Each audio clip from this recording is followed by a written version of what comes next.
And जिस पे कुछ भी प्रॉब्लम होता है सो हम इमीडिएट मदरहुड के साथ कोऑपरेट करके वहाँ पे उनके हेल्प से बेबी को एक गुड आउटकम देते हैं।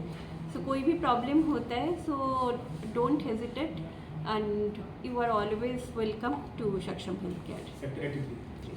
Doctor Manish Walde, motherhood hospital के साइड से ये बोलना चाहता हूँ कि हमारा कंसेप्ट और ध्येय एक ही रहता है। जैसे कि एक तो रेफरल सेंटर जो है उनका हम पे विश्वास और सेकंड पेरेंट्स का विश्वास, क्योंकि हमारा कंसेप्ट केवल एक ही है। जिस समय हमने बच्चे को अपने पास लिया, ट्रीटमेंट ऑन द व्हील, मतलब अगर बच्चा ट्रांसपोर्ट हो रहा उस समय भी उसका ट्रीटमेंट शुरू हो चुका होगा, उसको हॉस्पिटल पहुंचने तक का इंतजार की ज़रूरत नहीं है।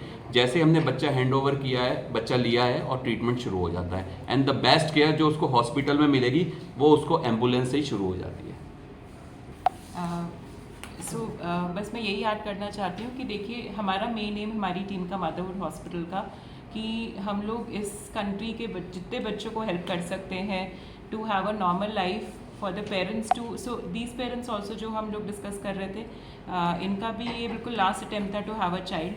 सो to give the parents also hope to have a normal child and the child also to have a normal life later on, so that हमारी एफर्ट से इंडिया को एक अच्छा सिटीज़न मिले जो बिल्कुल इंडिया के लिए आगे तरक्की करे। तो हमारा बेसिक एम यही है कि सारे बच्चे बिल्कुल अच्छे से हेल्दी होके और पेरेंट्स बिल्कुल खुश होके बच्चों को घर लेके जाएं। जो यहाँ पे मेंशन हुआ है सो वो 25 वीक्स पे डिलीवर हुआ था बेबी। 25 वीक्स का मतलब है ऑलमोस्ट 6 मंथ्स ऑफ प्रेगनेंसी। सो कुछ बच्चे होते हैं जो टाइम के पहले पैदा होते हैं, उनको हम लोग प्री टर्म बेबीज़ बोलते हैं। And any baby who is less than 37 weeks is preterm. उसमें भी ये जो बेबीज़ होते हैं they are extreme preterms and these babies are very very sick. इनमें जो सर्वाइवल रेट्स भी होते हैं, if you look at outside rates, India के बाहर the survival rates are still around 60 to 70%, but in India they are still around 50%. So this baby was born with a weight of only 700 grams, 25 weeks. उसको suddenly mother went into labor and had to be delivered here. These babies need level 3 NICU and that's why this baby was transferred to Motherhood Hospital. वहाँ पे इस बच्चे को हमने ventilator पे रखा। ये बच्चा काफ़ी सिक रहा इनिशियली क्योंकि बच्चों के बेसिकली सारे ऑर्गन्स बहुत ज़्यादा वीक होते हैं, बच्चों के लंग्स बहुत ज़्यादा वीक होते हैं एंड इनको बहुत लंबा वेंटिलेशन की ज़रूरत पड़ती है। मेरा नाम डॉक्टर शिखा पराशर है, मैं सक्षम हेल्थ केयर में गायनेकोलॉजिस्ट हूँ। वर्षा पेशेंट हमारे पास बाहर कहीं और ट्रीटमेंट ले रहे थे, IVF से कंसीव हुए थे वो, और अचानक से उनको पास ही में रहते थे, पेन स्टार्ट हो गया। 23 वीक्स पे वो यहाँ पे आए और उसके बाद हमने देखा कि वो लेबर में जा रहे हैं, लेबर पेन स्टार्ट हो गया है, कभी भी डिलीवरी हो सकती है। तो हमने पेशेंट को बताया कि कभी भी डिलीवर कर सकते हो आप। हमने एडमिट करके कुछ मेडिसिन स्टार्ट की कि ज़्यादा से ज़्यादा समय तक डिलीवरी को रोका जा सके। उसके बाद हमने कुछ इंजेक्शन स्टार्ट किए जो बच्चे की लंग्स की मैच्योरिटी में हेल्प करते हैं, लेकिन 2 हफ्ते के बाद उनको लेबर पेन बढ़ गए और लेबर पेन्स को रोका नहीं जा पाया और फिर हमें सिजेरियन करके बच्चों को निकालना पड़ा। उनकी ट्विन प्रेगनेंसी थी, 2 बच्चे डिलीवर हुए थे। हमारे यहाँ पे जो नीकू की सुविधाएं हैं उनको देखते हुए और हमने अब क्योंकि ये 1 साल पहले ही संस्था स्टार्ट हुई है, हम कोई नेगेटिव इमेज नहीं क्रिएट करना चाहते थे और हमारा रहता है कि अगर हेल्प की ज़रूरत है तो हेल्प ले लो, है ना, रादर देन कि नहीं पेशेंट को कुछ प्रॉब्लम में डालने के। तो मदरहुड टीम को हमने कांटेक्ट किया, उन्होंने फिर बच्चों का अपने पास टेक ओवर किया और उसके बाद उनका ट्रीटमेंट स्टार्ट किया। सबसे ज़्यादा चैलेंजिंग टाइम होता है फर्स्ट 1 ईयर से 18 मंथ्स तक, एंड इस टाइम बेबी नॉर्मल ग्रोथ हो रहा है, नॉर्मल डेवलपमेंट हो रहा है। सो नेचुरली हम ये एस्टिमेट कर सकते हैं कि आगे नॉर्मली चलेगा। जैसा कि बच्चे 2 बच्चे हाँ। दोनों ही सही है ना, उसमें से एक सरवाइव नहीं किया जो कि बर्थ के टाइम वो बहुत ही वो क्राई भी नहीं किया था एंड बाकी पैरामीटर्स जो हम देखते हैं वो बहुत ही ख़राब था। सो वो सरवाइव नहीं किया, बट द अदर वन वो भी इतना फाइट किया जो कि निकू में आपने पहले ही सुने होंगे डॉक्टर शैली से, and he is doing very good.